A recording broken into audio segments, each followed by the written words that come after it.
Today we're going to be focusing on the importance of capacity, and we'll be looking at application requirements, device requirements, and some general guidelines for gaining more capacity.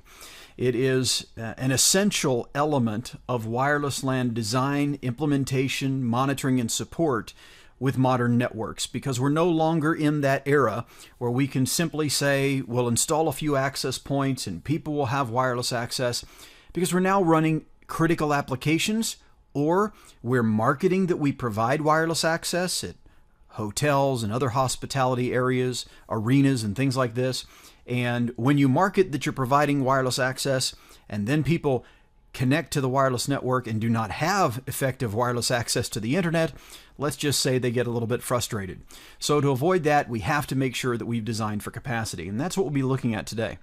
The most challenging band that we use in wireless networking is the 2.4 gigahertz band, because we really, for most of the world, have three channels that we can use, 1, 6, and 11.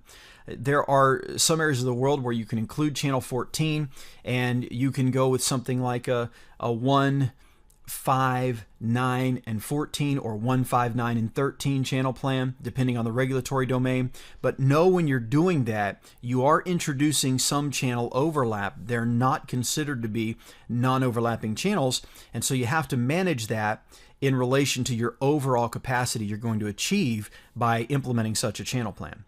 So when we have three channels, 1, 6, and 11, it becomes very challenging, because you really need a minimum of 4 channels to truly do your channel reuse plan, or your staggered channel plan with multiple channel architecture, such that you have less co-channel interference. Therefore, in 2.4 gigahertz environments, you're going to end up with co-channel interference. And for those that might not know immediately what co-channel interference is, co-channel interference, or sometimes it's called co-channel contention, is just the interference that occurs because an 802.11 device has to listen for communicating 802.11 devices on the same channel. And if it detects them, it cannot talk. So as long as I detect another device communicating on the same channel, I can't talk. And that's true even if it's a different BSS, if it's not the AP that I'm connected to, but it's a different AP. If I can hear it, I still can't talk. So this playing nice results in co-channel contention, but what has traditionally been called co-channel interference.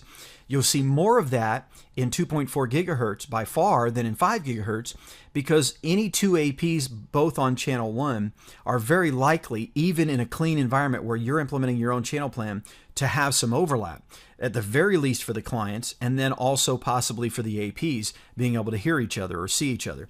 So therefore, it's important that we separate them as much as we can, but understand that CCI is going to be a real issue in the 2.4 gigahertz space that's going to overall degrade your potential throughput. Of course, we also have other factors there that we have to be aware of in our environment, such as non-Wi-Fi devices and so forth. We'll talk about that more later.